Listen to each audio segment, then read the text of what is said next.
Again good evening to all of you. Let's start our class. आज हम लोग sound के सेकंड लेक्चर में हैं और आज हम लोग बेसिकली लास्ट क्लास में कैरेक्टरिस्टिक्स ऑफ साउंड वेव पढ़ रहे थे। आज हम लोग उसके आगे बढ़ेंगे और आज हम लोग बात करेंगे ऑडिबल रेंज के बारे में, रिफ्लेक्शन ऑफ साउंड के बारे में। ये दो हमारे मेजर टॉपिक्स आज के रहेंगे। ठीक है, ठीक है, लेट्स सी। तो सबसे पहले बात करते हैं बच्चों हम लोग ऑडिबल रेंज के बारे में। ठीक है बच्चों, ऑडिबल रेंज के बारे में एक्चुअली हम क्लास में पहले भी बात कर चुके हैं कि हमारे जो ह्यूमन ईयर्स बने हैं वो एक सर्टेन रेंज के फ्रीक्वेंसी को ही सिर्फ सेंस कर पाते हैं। वो ऑडिबल रेंज हमारे लिए साउंड कितना होता है, कोई बताएगा फ्रीक्वेंसी का? ऑडिबल रेंज एनीवन कोई बताएगा कि कितना फ्रीक्वेंसी का रेंज हम लोग सुन सकते हैं? Great great stress 20 hertz to 20 kilohertz. बढ़िया, मनीष ने हैंडल्स किया, होपफुली यही बताना चाहता हूँ। तो सबसे पहला चीज आता है कि आखिर ऑडिबल रेंज को कहते क्या, डेफिनेशन कहते हैं। इसका डेफिनेशन कहते हैं हम लोग, it can be defined as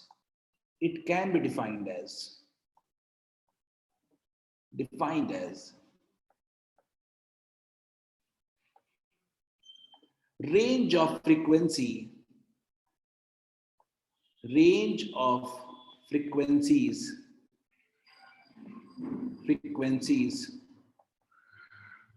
which a normal human ear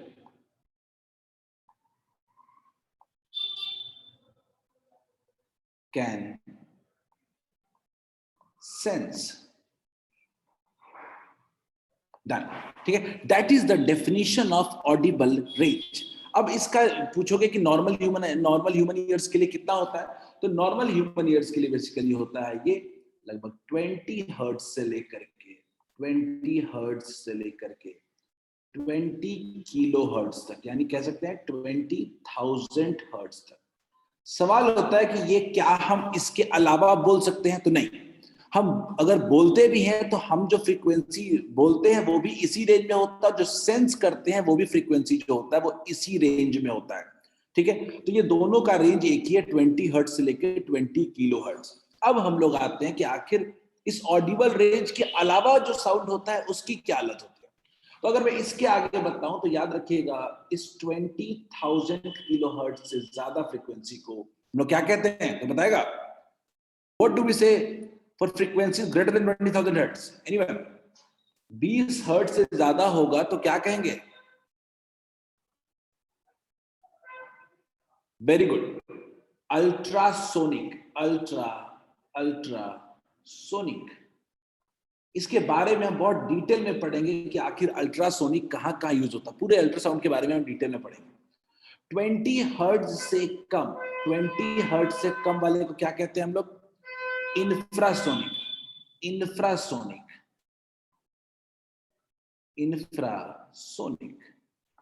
clear है क्या? तो अब एक क्लियर बात हो गया कि अगर साउंड की फ्रीक्वेंसी जो है, अगर मान लीजिए 20 हर्ट्ज से भी कम है, 20 हर्ट्ज से भी कम है, अगर मेरे साउंड की फ्रीक्वेंसी 20 से लेकर के 20,000 हर्ट्ज तक जाती है, और अगर मेरी साउंड की फ्रीक्वेंसी 20,000 हर्ट्ज से भी ज्यादा होता है, तो तीन रेंज में हमने डिवाइड किया। हम लोग पहले को कहते हैं हम लोग कौन सा? इंफ्रासोनिक। कोई एग्जांपल दे सकता है क्या कि इंफ्रासोनिक साउंड कौन प्रोड्यूस करता है? एनीवन? Infrasonic anyone? एक एग्जांपल दिया रौनक ने, बैट। रजनीश ने बोला डीजे। नहीं, वेल्स, एलिफेंट। बिल्कुल। अगर मैं आपको एक सिंपल सा एग्जांपल दूं, हेवी एनिमल्स। जो हेवी एनिमल्स हैं वो basically low frequency sound produce करते हैं। एग्जांपल है राइनोसेरस, एलिफेंट एक्सेट्रा। ठीक, अब आते हैं दूसरा रेंज क्या है अपना? Audible range. ठीक, और लास्ट में है आपका अल्ट्रासोनिक साउंड। ठीक है, अल्ट्रासोनिक कोई बता सकता है कौन प्रोड्यूस करता है? Anyone? Ultrasonic sound? Dolphin, bat, dog, owl etcetera. ठीक है, तो बेसिकली हम लोग कह सकते हैं अल्ट्रासोनिक के बारे में डिटेल में पढ़ेंगे भी, लेकिन basically small animals bats produce करते हैं, डॉल्फिन्स प्रोड्यूस करते हैं, तो ये अल्ट्रासोनिक साउंड प्रोड्यूस करते हैं, ठीक है, और सेंस भी करते हैं, प्रोड्यूस नहीं करते, वो साउंड को सेंस भी कर सकते हैं, ठीक है। इसलिए आप लोग सुना होगा कि डॉग्स की जो सेंसिंग पावर बहुत अच्छी होती है। अच्छी क्या होती है, वो हायर फ्रिक्वेंसी को भी वो सेंस कर सकता है जो एक नॉर्मल ह्यूमन ईयर सेंस नहीं कर सकता है। क्लियर है? इसी को कहते हैं हम लोग पूरा का पूरा ऑडिबल रेंज। किसी को कोई भी दिक्कत है आप पूछ सकते हो। Anyone having any issue with the topic right now? एक सवाल आया है अपूर्वा की तरफ से, मैं अनम्यूट कर रहा हूं। अपूर्वा बोलिए। सर सुपरसोनिक भी होता है ना? सुपरसोनिक भी होता है, ठीक है। सुपरसोनिक के बारे में हम आगे जाके पढ़ेंगे, सोनिक बूम हम पढ़ेंगे, ठीक है। सुपरसोनिक बेसिकली क्या होता है कि वेलोसिटी के टर्म्स में होता है। अल्ट्रासोनिक और इंफ्रासोनिक जितने भी बात कर रहे हो फ्रीक्वेंसी के वजह से होता है। अगर आप सुपरसोनिक अगर ऐसा समझो, मैं अगर बोलूं तो जिस बॉडी का स्पीड हमारे speed of sound in air से ज्यादा हो, बेसिकली उसको हम लोग सुपरसोनिक कहते हैं। आप लोगों ने नाम सुना होगा, सुपरसोनिक मिसाइल्स होते हैं, सुना है कि नहीं? सुपरसोनिक मिसाइल्स, ठीक है, कई सारे। तो ये सुपरसोनिक का मतलब होता है more than the speed of sound in air, ठीक है। दिव्यांशु ने पूछा sir can you explain infrasonic ones. मैंने दिव्यांशु क्या बोला कि जो मान लीजिए अगर आपकी फ्रीक्वेंसी जो है, अगर आपकी फ्रीक्वेंसी कम है, किससे कम है? 20 हर्ट्ज से भी कम है, उस तरह के साउंड को हम लोग कहते हैं इंफ्रासोनिक फ्रीक्वेंसी, ठीक है। इंफ्रासोनिक फ्रीक्वेंसी जनरली जो प्रोड्यूस कौन करते हैं, तो हेवी एनिमल्स प्रोड्यूस करते हैं, ठीक है। हेवी एनिमल्स का एग्जांपल क्या हो सकता है? एलिफेंट हो सकता है, ठीक है, राइनोसेरस हो सकता है। ये बेसिकली प्रोड्यूस भी करते हैं और सेंस भी कर सकते हैं, ठीक है। तान्या ने बोला है सर ब्रह्मोस जो सुपरसोनिक मिसाइल, बिल्कुल ब्रह्मोस है, तेजस है, कई सारे सुपरसोनिक मिसाइल्स और प्लेन्स हमारे पास इंडिया में अवेलेबल है, ठीक है। तो शुड वी गो अहेड, आगे बढ़े हम लोग रिफ्लेक्शन ऑफ साउंड पे। चल अब हम लोग आगे बढ़ते हैं रिफ्लेक्शन ऑफ साउंड की तरफ। तो लेट्स सी, आई होप सबने लिख लिया होगा। Giving you 30 seconds to note it down, जल्दी लिख लो।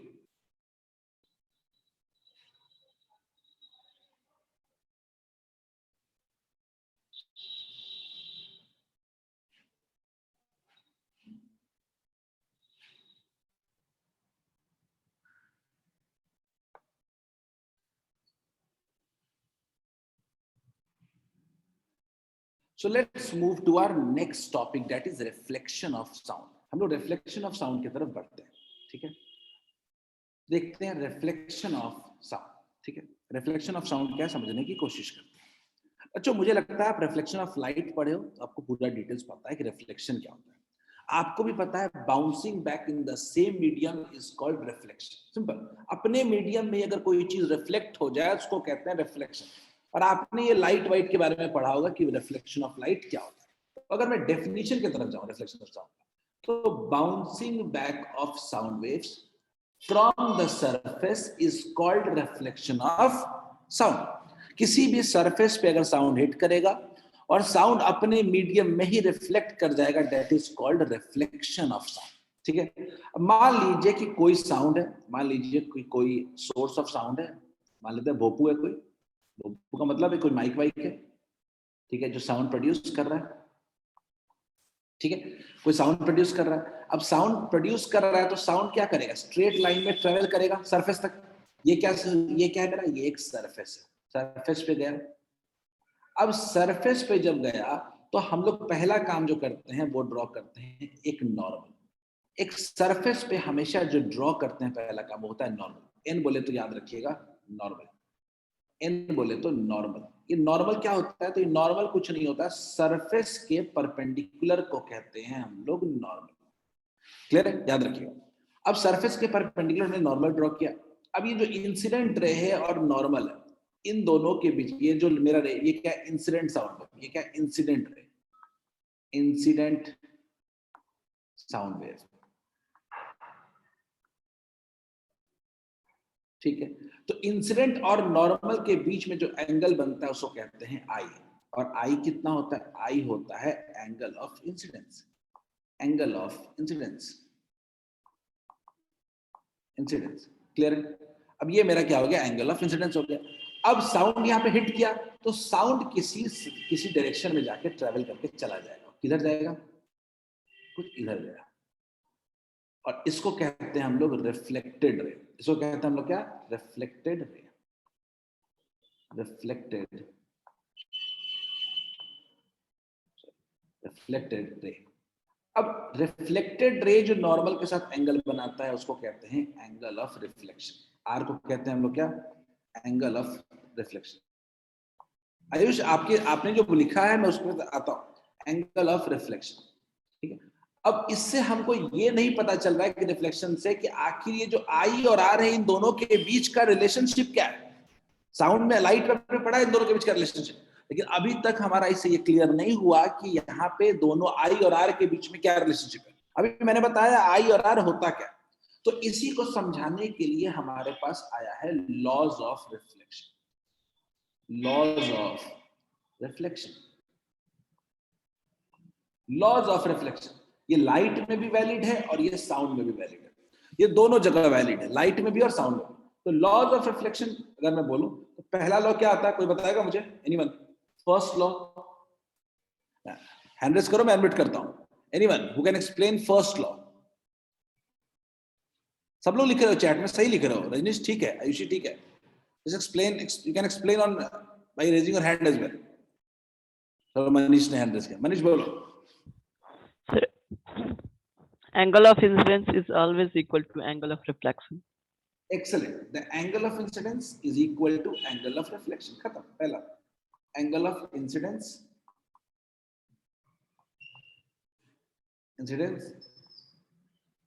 is equal to angle of reflection. Angle of reflection. दूसरा देखते हैं, दूसरा कोई बताएगा क्या? पहला तो चलो, पहला तो मुझे सबको क्लियर था कि I इक्वल्स टू क्या होता है, I जो है वो R के क्या होगा, इक्वल होगा। I हो क्या होगा, R के इक्वल होगा। ठीक है, अब अनन्या ने बोला है कि sir all the rays are on the same plane. ये थोड़ा कहना ठीक नहीं है कि नॉर्मल कोई रे नहीं है ना, नॉर्मल तो एक नॉर्मल है। तो जो कहते हैं स्टेटमेंट हम लोग इसके लिए, all the ray wavelength lie on the same plane, ठीक कह रहे हो। साकेत, चलो साकेत बोलना चाहता है, बोलो। Sir, incident reflected the angle of reflection or angle of incident always lie on the same plane. देखो एंगल नहीं है, रे की बात करूँ, इंसिडेंट रे, रिफ्लेक्टेड रे, ये कहना चाहते हो ना, reflected ray and normal lie on the same plane, यही बोलना चाहते हो। The incident ray, reflected ray and normal all lie on the same plane, यही होगा। ठीक है, बिल्कुल सही है, तान्या ने बिल्कुल सही कहा था। ठीक है, तान्या ने लिखा था incident ray, reflected ray and normal all lie on the same plane. ठीक है, मिरर तो ठीक नहीं है, मिरर तो है नहीं है तान्या, तो आपने मिरर लिखने की जरूरत नहीं थी। खैर, तो क्या ये क्लियर है क्या Ananya? All rays lie on the same plane, बिल्कुल सही है। तो ऑलमोस्ट सबको पता है, बस just about how to express it. तो जल्दी से लिखो एक बार लॉज ऑफ रिफ्लेक्शन। अब साबित हो चुका है कि आई और आर दोनों क्या होगा, इक्वल होगा। I will be equal to r, यही है मेजर लॉ ऑफ रिफ्लेक्शन का। जल्दी नोट करें इसको, सब लोग नोट करें, फिर हम आगे बात करेंगे इसके बारे में।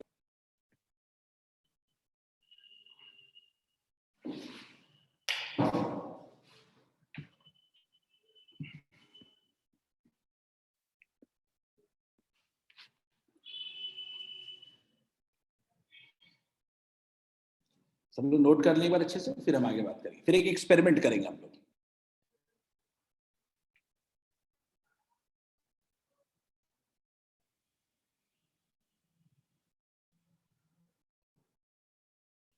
Done, Apurva, great.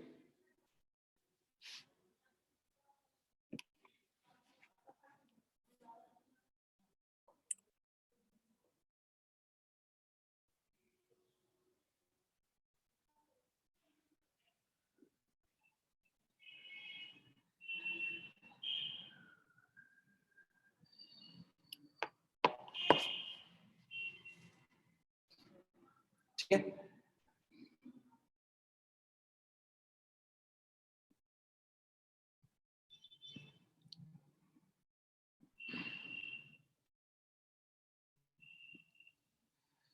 चलो भाई डन। आर्यन हो गया, लिख लिया?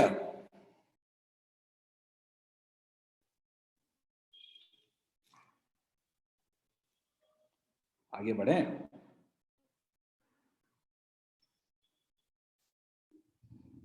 चलो बच्चों, अब हम लोग आते हैं यहाँ पे एक्सपेरिमेंट करते हैं, देखते हैं experiment for reflection of sound.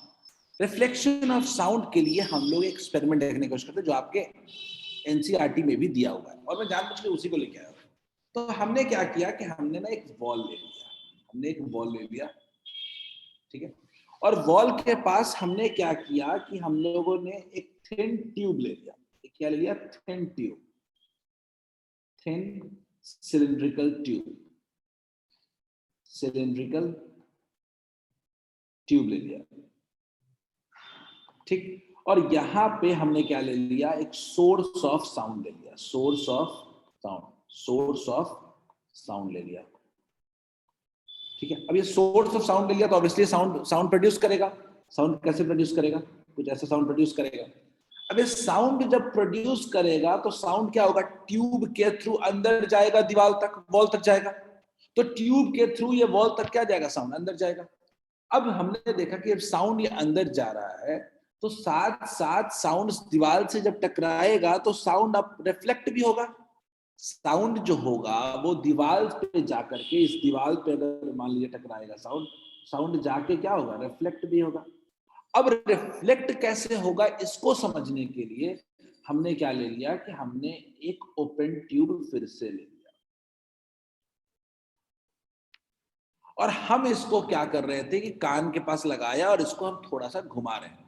तो हमने क्या देखा कि इस ट्यूब को जब हम घुमा रहे थे तो एक ऐसा वक्त आया जब साउंड का इंटेंसिटी जो हमारे ईयर्स में है वो सबसे ज्यादा था।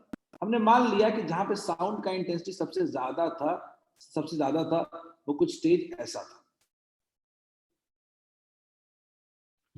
जहां पे साउंड की इंटेंसिटी सबसे ज्यादा थी, ठीक। वहां पे हमने देखा कि ईयर से कुछ ऐसे रखा है।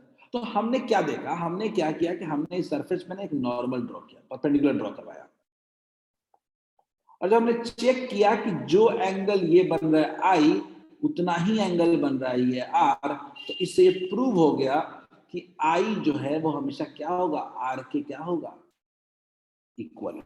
यानी आई इक्वल्स टू आर, जो हम थ्योरी में, लॉ ऑफ में पढ़े हैं, उसको हम एक्सपेरिमेंटली भी प्रूव कर सकते हैं। क्लियर है? Through by using a wall and two tubes and a source of sound. Is this clear? ठीक है, ये एक्सपेरिमेंट है। इसमें हम लोग क्या करते हैं, हम लोग का अगर स्टेप्स देखोगे सीधा सीधा, अगर मैं इसके बारे में स्टेप्स के बारे में बोलूं, ठीक है, तो पहला स्टेप जो है हमारा जो आपके एनसीईआरटी के अकॉर्डिंग अगर देखें तो हम लोग यही एक्सपेरिमेंट किया है, ठीक है। अक्षर अब मैं रिपीट जब कर रहा हूं तो मैं ना स्टेप बाय स्टेप बताऊंगा, ठीक है। तो पहले क्या होता है, लिख सकते हैं, sound is passed through a cylindrical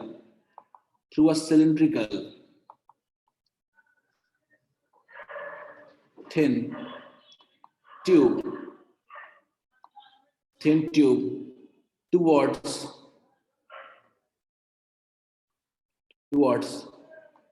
the wall. हमने क्या किया कि साउंड को पास कराया through cylindrical thin tube towards the wall. Step to,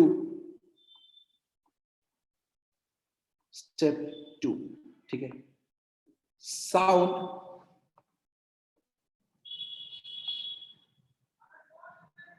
is reflected from the wall. Sound जो हो गया वो दीवार से क्या हो रहा है? रिफ्लेक्ट हो गया। अब आते हैं स्टेप 3 पे।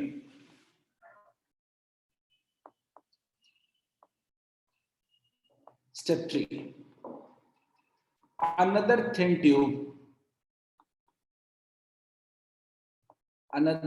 tube is continuously moved until we observe maximum intensity of sound through it. Maximum intensity of sound through it.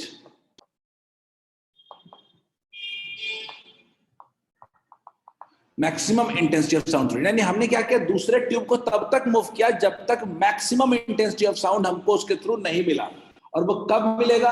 वो तब मिलेगा जब I इक्वल्स टू क्या हो जा रहा है? कब मिलेगा? जब I इक्वल्स टू क्या हो जा रहा है? R। अक्षर, क्या ये समझ में आया? क्या स्टेप समझ में आया? क्या अक्षर अपना डाउट था कि सर क्या हुआ था प्रोसेस में? मैंने बोला कि साउंड को हिट किया, इंसिडेंट किया दीवार से साउंड रिफ्लेक्ट हुआ। हमको नहीं पता किधर होगा, क्योंकि हमको पता नहीं I इक्वल्स टू R, हम प्रूव करना चाहते हैं। तो हमने एक ट्यूब लिया और ट्यूब को चारों तरफ घुमाया। एक ऐसा वक्त आया, हमने देखा कि साउंड जो हमको ट्यूब के थ्रू आ रहा है वो मैक्सिमम आ रहा है। हमने बोला कि साउंड इसी तरफ से आ रहा है, और इसी को हमने क्या बोला? Angle of reflection. Is it clear?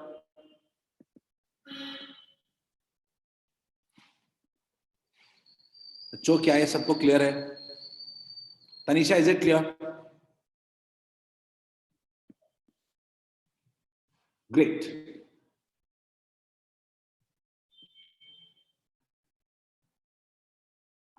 Very good. जल्दी लिख लो बच्चों, ताकि हम लोग एक क्वेश्चन कर पाए इस पे, और फिर हम लोग इसके एप्लीकेशन, रिफ्लेक्शन के एप्लीकेशन की तरफ बढ़ेंगे, विच इज इको। जल्दी नोट कर लो इसको सब, एवरीवन नोट इट डाउन। कोई भी डाउट है, just go ahead and ask.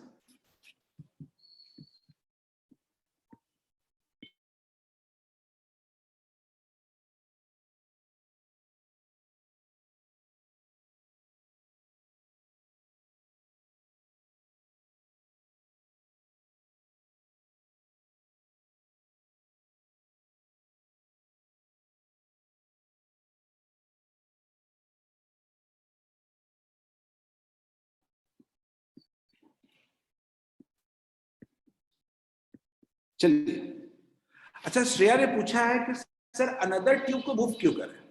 ठीक है। अच्छा पीयूष, एक बात बताओ, दूसरा ट्यूब को मुझे क्या पता कि साउंड इधर से ही आएगा? मुझे तो पता नहीं है ना। ठीक है, मैं स्टेप 3 में डाउट है। समीर, पीयूष और श्रेया तीनों का स्टेप 3 में डाउट है। मैं ऐसा बोल रहा हूं कि मुझे क्या पता कि साउंड उधर से ही आएगा? ठीक है, मेरे हिसाब से साउंड कहीं से भी आ सकता है। तो मेरे को नहीं पता कि साउंड किधर से आएगा, तो मुझे, फॉर एग्जाम्पल, अगर मैं देखूं कि मुझे नहीं पता साउंड किधर से आएगा, ठीक है, तो मैंने क्या किया, अपने ट्यूब को सारे तरफ से देखा। एक ऐसा वक्त आया जब हमने देखा कि साउंड जो है वो सबसे ज्यादा कान में क्लियर आ रहा है। मतलब कि साउंड जो है वो इसी पाथ में ट्रेवल कर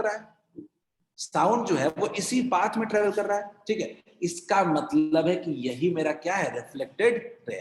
पीयूष, समीर, श्रेया, क्या समझ में आया? क्या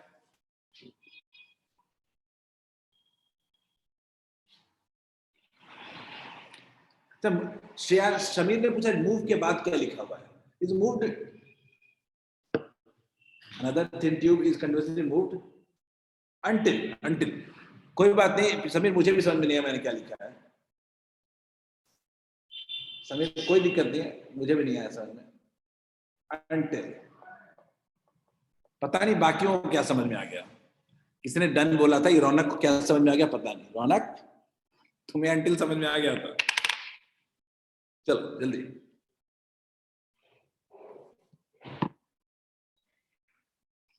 श्रेया, कह सकते हो हम लोग हर एंगल पे चेक करेंगे। कह सकते हो कि हम लोग हर एंगल पे चेक करेंगे, ऑब्वियसली, क्योंकि हिट एंड ट्राई लगा रहे हो ना। यू डोंट नो कि कब मुझे रिफ्लेक्टेड रे मैक्सिमम मिलेगा। आई होप सबको क्लियर हो गया होगा। एक्सपेरिमेंट एग्जाम में आता है, और आप एनसीईआरटी में देखना, इसको एक बेल लेकर के बनाया है। ये जो सोर्स मैंने लिया है उसके जगह एक बेल लिया है। बच्चों, last 30 seconds will move ahead, तो जल्दी लिख लो। एक अनन्या ने सवाल पूछा है कि सर अगर इंसिडेंट रे परपेंडिकुलर होगा तो क्या होगा? तो अपने पाथ पे रिटर्न कर जाएगा। एग्जांपल लेता हूं, जो रौनक का सवाल है, जो अनन्या का सवाल है। अनन्या देखिए गौर से, मान लीजिए आप ये कहना चाहते हैं कि अगर लाइट ऐसे इंसिडेंट हो गया, तो मुझे आप बताइए अनन्या, इस केस में एंगल ऑफ इंसिडेंस कितना होगा? Zero, very good Ananya. जब एंगल ऑफ इंसिडेंस इसमें जीरो होगा, I इक्वल्स टू जीरो होगा, तो R भी जीरो होगा, मतलब लाइट इसी पाथ पे रिटर्न बैक कर जाएगा। सही है? आयुषी ने भी सही कहा, अनन्या ने भी सही कहा। बात समझ में आ गई? ग्रेट, लेट्स गो अहेड बच्चों, अब आगे बढ़ते हैं। एक क्वेश्चन दिया हुआ है, जल्दी से उसको ध्यान से देखो, इंटरेस्टिंग सवाल है, इजी क्वेश्चन है, बन जाएगा, जल्दी रिस्पॉन्ड करें इसको on chat, respond on chat.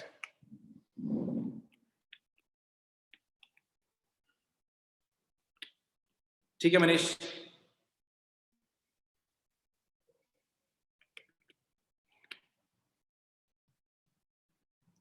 Piyush, Aryan गड़बड़ है, अली, सैयद अली अब्बास सही है, खुशी सही है, किशन सही है, नकट सही है, श्रेया ठीक है, समीर ठीक है,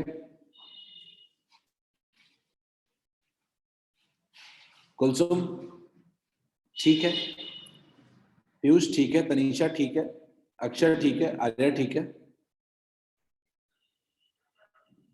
साकेत भी ठीक है।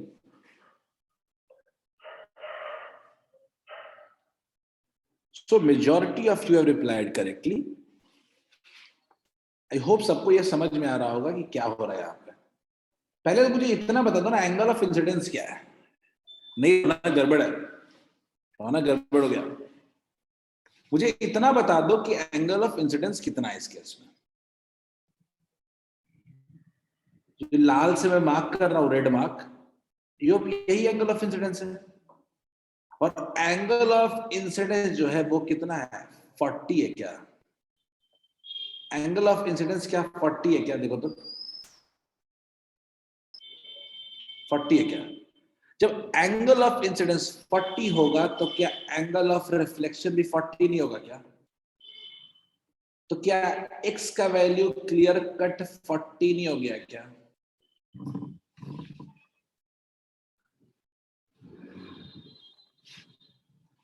Is it clear? सिंपल गया, एकदम सिंपल एक्सपेरिमेंट वाला ही सवाल था ये, एक्सपेरिमेंट वाला क्वेश्चन तो बन गया, सबसे समझ में आ गया सबको? ठीक है। हम लोग जब रिफ्लेक्शन ऑफ साउंड की बात करते हैं तो बहुत ज्यादा एंगल ऑफ इंसिडेंस और एंगल ऑफ रिफ्लेक्शन से ज्यादा हम बात करते हैं रिफ्लेक्शन के एप्लीकेशन के बारे में। और इसका सबसे जो पहला एप्लीकेशन रिफ्लेक्शन ऑफ साउंड का आता है वो आता है एको। ठीक है, तो हम बात करने वाले हैं एको के बारे में थोड़ा सा। सब लोग, मुझे लगता है एको वर्ड तो सुने हो भाई, सुना है कि नहीं? एको नहीं कभी लोग बोलते हो घर में, नॉर्मल लाइफ में बोलते हो एको हो रहा है साउंड। एको का मतलब क्या समझ में आता है फिर? What do you analyse of echo?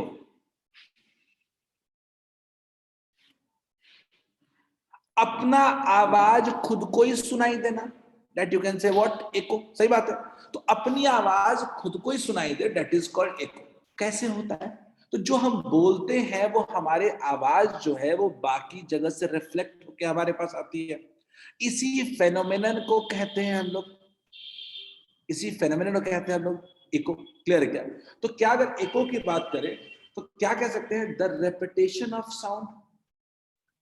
Simple कह सकते हैं the repetition of sound which is reflected from a high building or any such surface is called echo।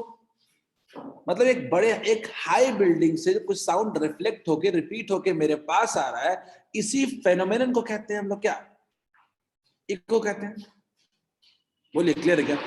इसी फेनोमेनन कहते हैं इको। क्लियर है? इसका सबसे बढ़िया एग्जांपल, कोई एग्जांपल बताओ जल्दी से। एनीवन एग्जांपल बताओ इसका, रियल लाइफ एग्जांपल बच्चों, रियल लाइफ एग्जांपल। नहीं आ रहे ना, बाथरूम सिंगिंग को तुम इको नहीं कह सकते हो। आर्यन को पता नहीं कहाँ इको सुनाई दे दिया उसमें। साउंड इन ए केव कह सकते हो, माउंटेन्स में बिल्कुल, शाउटिंग ऑन माउंटेन्स बिल्कुल सही। माइक पे भी इको दिखाई देता है, बट हाँ उसको तो हटा सकते हो। ऑडिटोरियम्स में इको होता है पर अच्छा ऑडिटोरियम नहीं होगा। ठीक है। Created by footsteps in empty marble hall बिल्कुल ठीक है। बैट हियर थ्रू इको बिल्कुल सही है। लार्ज वैकेंट स्पेस में इको सुनाई देता है। साउंड इन एम्प्टी रूम बिल्कुल आवाज सुनाई देता है, बिल्कुल सही। बढ़िया एग्जांपल है। सबसे बड़ा एग्जांपल तो माउंटेन वाला है। ठीक है, तो एक एग्जांपल खाली पर्सनल है, वो है आर्यन का बाथरूम सिंगिंग। उसके अलावा बाकी सब जनरल है। ठीक है, इन हॉलो रूम ठीक है, निखिल ठीक है। लोटस टेम्पल एग्जैक्टली वहां पे होता है, पर लोटस टेम्पल में अगर तुमने ज्यादा आवाज की तो बाहर उठा के फेंक देंगे आपको, है ना। तो साइलेंट रूम में। चलो आगे बढ़ते हैं। समझ में आ गया मुझे लगता है कि अपने आवाज को ही दोबारा सुनने के फेनोमेनन को कहते हैं हम लोग बेसिकली व्हाट, एको कहते हैं। ठीक है, अब एको का भी कंडीशन है। अब एको का कंडीशन क्या है समझने की कोशिश करते हैं। होता क्या है कि हमारे ह्यूमन ईयर का नेचर है कि मान लीजिए आपने कुछ बोला और आपके ईयर्स में आवाज गई, तो जो भी आवाज आपके ईयर्स में साउंड गया है वो कम से कम 0.1 सेकंड तक आपके ईयर्स में परसिस्ट करेगा। अगर इस दौरान कोई और साउंड आएगा तो वो उसको सेंस नहीं कर पाएगा। ठीक है, तो वो सेंस नहीं कर पाएगा। तो आपका एको का जो मिनिमम कंडीशन क्या है, मिनिमम कंडीशन यही है। ठीक है, Tania will give you time, don't worry. ठीक है, तो अगर मैं जो समझा रहा था, मैं आता हूं पॉइंट। मैंने बोला कि हमारे ईयर्स का एक नेचर, तो नेचर क्या है कि हमारे ईयर्स में कोई भी साउंड हो जाता है वो 0.1 सेकंड तक परसिस्ट करता है। ठीक है, 0.1 सेकंड तक परसिस्ट करता है। तो अगर हमको अपने ही आवाज को क्लियरली सुनना है तो साउंड कम से कम 0.1 सेकंड के बाद आना चाहिए, अदरवाइज ओवरलैप करेगा और हम साउंड को क्लियरली सुन नहीं पाएंगे। तो सिंपल सी बात होती है कि for a clear eco, clear eco के लिए कम से कम दोनों साउंड के बीच में 0.1 सेकंड का डिफरेंस होना चाहिए। यही है इको का कंडीशन। ठीक है, तो पहले इको समझ में आ गया क्या होता है, इको का डेफिनेशन लिख लो पहले। ठीक है, फिर मैंने जो भी पॉइंट बोला वो क्या बोला कि the sensation of any sound persist in our ear for about 0.1 second. कोई भी साउंड हमारे ईयर्स में 0.1 सेकंड तक परसिस्ट करता है, रुकता है, टिकता है। ठीक है, which means that to hear a clear echo the reflected sound must be at least 0.1 second after, मतलब इतना टाइम मिनिमम के बाद ही आना चाहिए इको, तभी सुनाई देगा। यानी अगर आपको अपने इको को क्लियरली सुनना है तो जो रिफ्लेक्टेड साउंड आपके पास आ रहा है वो कम से कम 0.1 सेकंड बाद आना चाहिए। क्लियर है क्या? आएंगे क्वेश्चन, आपने जो पूछा है कि मेजरमेंट ऑफ इको, इस पे हम लोग आएंगे अभी, तो करेंगे, पूरा मेजरमेंट ही करना है। ठीक है, तो बच्चों एक काम करो, इको का डेफिनेशन लिखो और ये सेंसेशन वाला पॉइंट लिखो, इसी पे बेस हम अपना डेरिवेशन करेंगे अभी। ठीक है, हम भी डेरिवेशन करेंगे इस पे।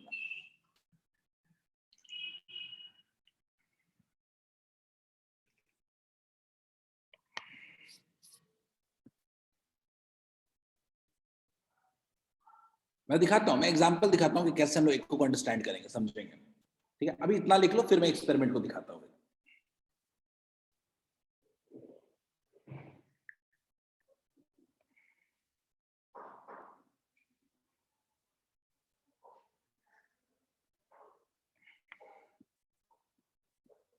आता हूँ आयुषी, मैं फिर से समझा दूंगा, टेंशन आप लिख लो एक बार, पहले एक बार लिख लो, फिर मैं समझाता हूँ।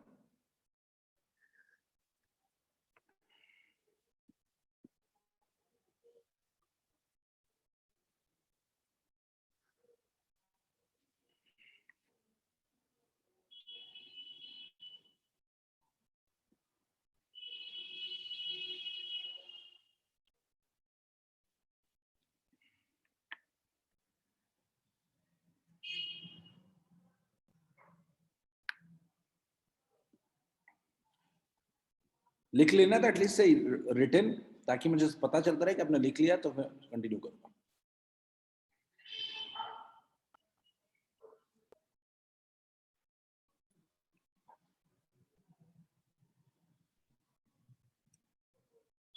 Good good, very good, very good, काफी लोगों ने लिखा है। बच्चों लास्ट 30 सेकंड्स, उसके बाद मैं बताऊंगा। एक तो सवाल है आयुषी का कि सर सेंसेशन वाला पॉइंट समझ में नहीं आया, और उसके बाद में डेरिवेशन करूंगा इसका।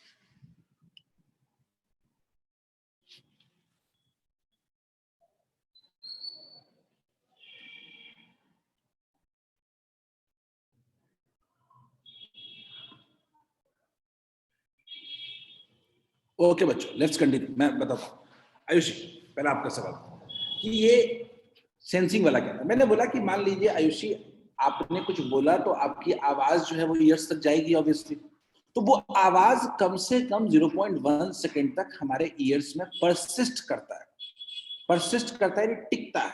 ठीक है, अच्छा मान लो ये 0.1 सेकंड तक टिक रहा है, अगर उससे कम टाइम में ही आपका रिफ्लेक्टेड साउंड फिर से आ जाएगा तो क्या वो ओवरलैप नहीं करेगा क्या? अच्छा अगर ओवरलैप करेगा तो क्या आपको अपना एको क्लियरली सुनाई देगा क्या?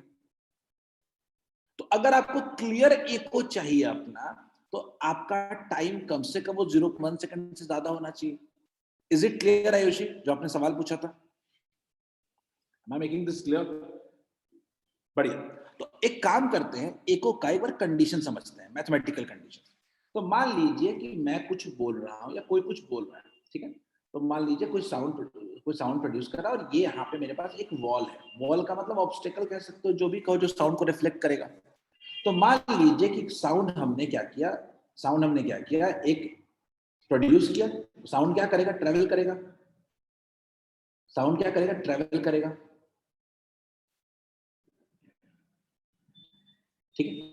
साउंड क्या करेगा? ट्रेवल करेगा। और साउंड ट्रेवल करके साउंड क्या करेगा? फिर रिफ्लेक्ट बैक भी करेगा। साउंड क्या करेगा? रिफ्लेक्ट बैक भी करेगा। तो मुझे आप बताओ बच्चों कि अगर मैं ऐसा कहूं कि सोर्स, वॉल और सोर्स के बीच का डिस्टेंस मान लेते हैं कितना है? डी है। मान लेते हैं वॉल और सोर्स के बीच का डिस्टेंस डी है। तो अगर मैं आपको बोलूं कि टाइम आफ्टर which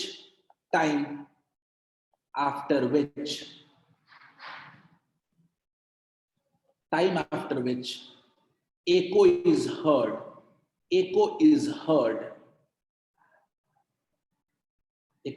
तो t इक्वल्स टू, क्या टोटल डिस्टेंस बाई स्पीड नहीं निकाल लोगे क्या? बोलो, टाइम क्या लिखोगे? डिस्टेंस बाई स्पीड लिखोगे क्या? अच्छा एक बात बताओ, टोटल डिस्टेंस कितना ट्रेवल करेगा? क्या टोटल डिस्टेंस 2 बार ट्रेवल करेगा क्या? कितना ट्रेवल किया? 2d क्या? और स्पीड ऑफ साउंड क्या ले सकते हैं? v। तो क्या आप कह सकते हैं in condition of echo t equals to कितना होगा? 2d by v। क्या ये सबको क्लियर है क्या? ये पूरी तरीके से क्या ये सबको क्लियर है क्या कि साउंड एक बार गया और वापस आया, टोटल डिस्टेंस कितना हुआ? 2d हुआ। क्लियर है? टाइम कितना लगा? स्पीड कितना है? v है। ठीक है समीर, फिर से रिपीट कर रहा हूं, ध्यान दो। समीर, मैंने कहा कि मैं कुछ बोल रहा हूं और वो मेरी आवाज जो है वो दीवार तक गई, तो डिस्टेंस कितना ट्रेवल हुआ? d। और दीवार से फिर मेरे पास लौटा, तो टोटल डिस्टेंस कितना हुआ? 2d। ठीक है। अच्छा स्पीड क्या है मेरे पास? v। तो क्या हम टाइम नहीं निकाल लेंगे? Total distance by speed. Sound का स्पीड थोड़ा ना बदल रहा है मेरी आवाज की वजह से, साउंड का स्पीड तो फिक्स है। ठीक है, तो कितना हो गया? 2d by v। Clear? Is it clear Sameer? t equals to 2d by v। लेकिन बच्चों मैं चाहूंगा थोड़ा सा रुके लिखने के पहले और एक और स्पेशल कंडीशन देखते हैं। ठीक है, एक काम करते हैं, हम देखते हैं इन एयर।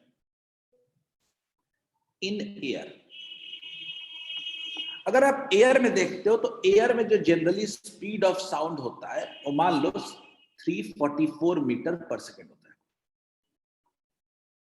ठीक है, मिनिमम मैं कहता हूं कि मान लीजिए कि स्पीड जो होता है वो कितना होता है? 344 मीटर पर सेकेंड स्पीड ऑफ साउंड होता है। अच्छा मैं ऐसा कहूं अगर कि मिनिमम टाइम जो होना चाहिए क्लियर इको सुनने के लिए, minimum time to hear a clear echo कितना हमने बताया है? 0.1 सेकेंड। क्या बोलिए बच्चों, क्या हमने बोला, क्या बताया था? क्या अगर इको को क्लियरली सुनना है तो दोनों के बीच का टाइम कितना होना चाहिए आने का? 0.1 सेकेंड। इससे कम तो टाइम हो नहीं सकता है। तो अगर मिनिमम टाइम हमने देख लिया है, तो अगर कोई पूछे हमसे कि मिनिमम डिस्टेंस कितना होना चाहिए इको सुनने के लिए, तो अगर उसको निकालें तो क्या फॉर्मूला लगा सकते हैं क्या? T minimum time equals to 2 into d minimum by b. अगर इस लिहाज से देखें तो टी मिनिमम अपने पास कितना है? 0.1 इंटू वेलोसिटी कितना है? 344 बाई कितना हो जाएगा? 2 will be equals to d minimum. इसका मतलब हो जाएगा ये 172 हो जाएगा। तो minimum distance would be equals to 17.2 metre. बहुत इंपॉर्टेंट पॉइंट है बच्चों। अगर आपको अपने आवाज का एयर में क्लियर इको सुनना है तो तभी होगा जब आपका जो दीवार है या वॉल है जिससे साउंड रिफ्लेक्ट हो रहा है कम से कम 17.2 मीटर दूर हो। इससे कम में कोई भी वॉल होगा, आप अपनी आवाज का इको नहीं सुन सकते हो। यानी इको सुनने के लिए जो वॉल होना चाहिए वो कम से कम 17.2 मीटर अवे होना चाहिए, अदरवाइज वो जल्दी रिफ्लेक्ट होकर आ जाएगा और आप अपना इको नहीं सुन पाओगे क्लियरली। इज दिस क्लियर क्या? यानी आप यहां पे बड़ा इंपॉर्टेंट पॉइंट लिख सकते हो, to clear to hear a clear echo of sound in air,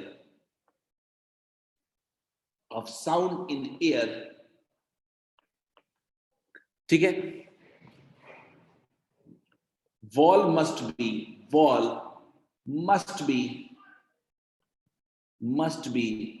at least 17.2 meter away from source। क्या मेरा पॉइंट क्लियर है? देखो 17.2 से ज्यादा पे इको सुनाई देगा, कम पे सुनाई नहीं देगा, ये मिनिमम डिस्टेंस है। इससे कम डिस्टेंस पे आपको इको सुनाई नहीं देगा, लेकिन in air, I am not talking about different mediums. क्या सबको clear? Formula is very simple, T equals to 2D/V। मैंने उसी फॉर्मूले को लगा के देखा कि मिनिमम कंडीशन एयर में कितना होगा, तो मिनिमम कंडीशन कितना रहा? 17.2 मीटर। इससे कम दूरी पे अगर आप लाओगे ऑब्स्टेकल को, रिफ्लेक्शन इको सुनाई नहीं देगा। Is this clear to all of you? अगर क्लियर है तो जल्दी से नोट कर लें एक बार इसको।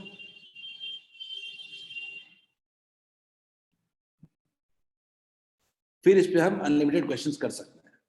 न्यूमेरिकल्स का एक बढ़िया सोर्स है ये।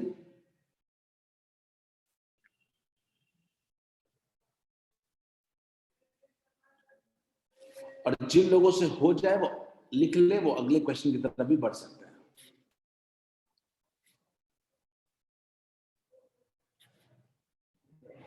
Those who have completed, you can go for अगला क्वेश्चन आपको दिख रहा है नीचे।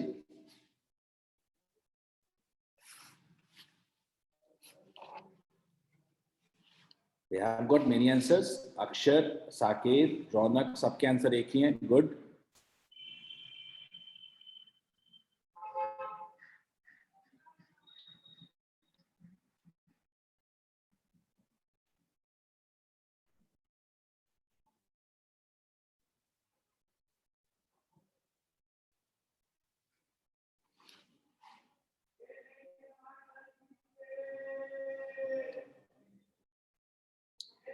One by 3 second. सुमित गड़बड़ लग रहा है मुझे।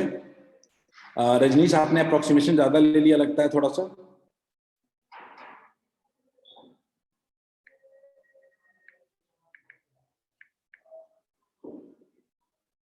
कई लोगों का आंसर जो आ रहा है वो 0.33 सेकेंड आ रहा है।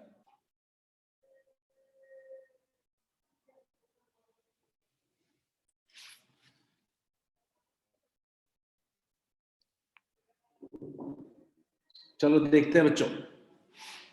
नहीं पीयूष गड़बड़ है, पीयूष गड़बड़ हो गया, पीयूष गड़बड़ हो गया। आर्या ठीक है, रौनक ठीक है, जिसका भी 0.33 सेकेंड आ रहा है डन वेल।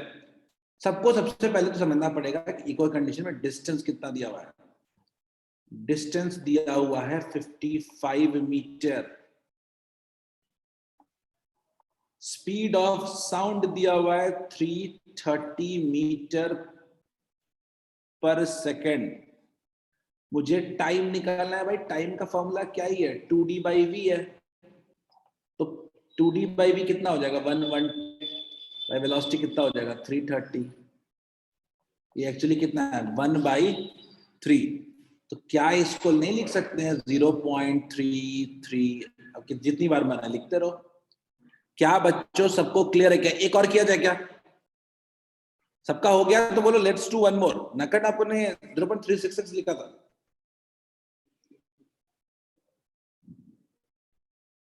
वन मोर, जल्दी से बोलोगे तो ही आगे बढ़ेंगे ना।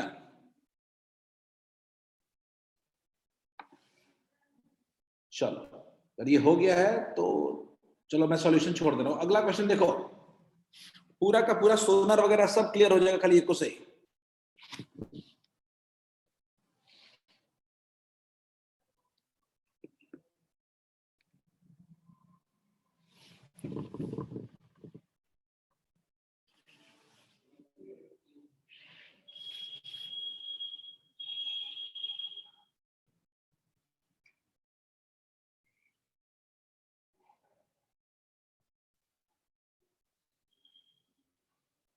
थोड़ा एग्जैक्ट आंसर रहना। रजनीश प्रज्वल दोनों का आंसर डिफरेंट है। रजनीश का है 1531, प्रज्वल का है 1450। समीर गोइंग विद समीर मनीष दोनों का आंसर सेम है 1531।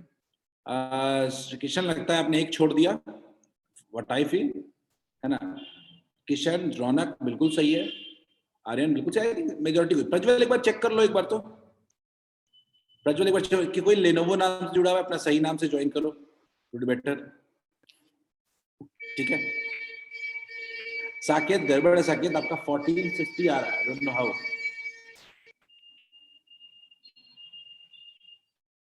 साकेत और प्रज्वल आप दोनों का आंसर सेम आया है 1450, you have to check once. Nikhil Arya बिल्कुल सही है।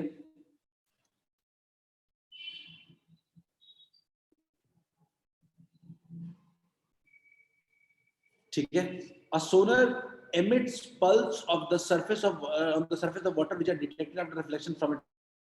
ठीक है, यानी साउंड गया है बॉटम पे गया है और बॉटम से साउंड रिफ्लेक्ट होके आया है।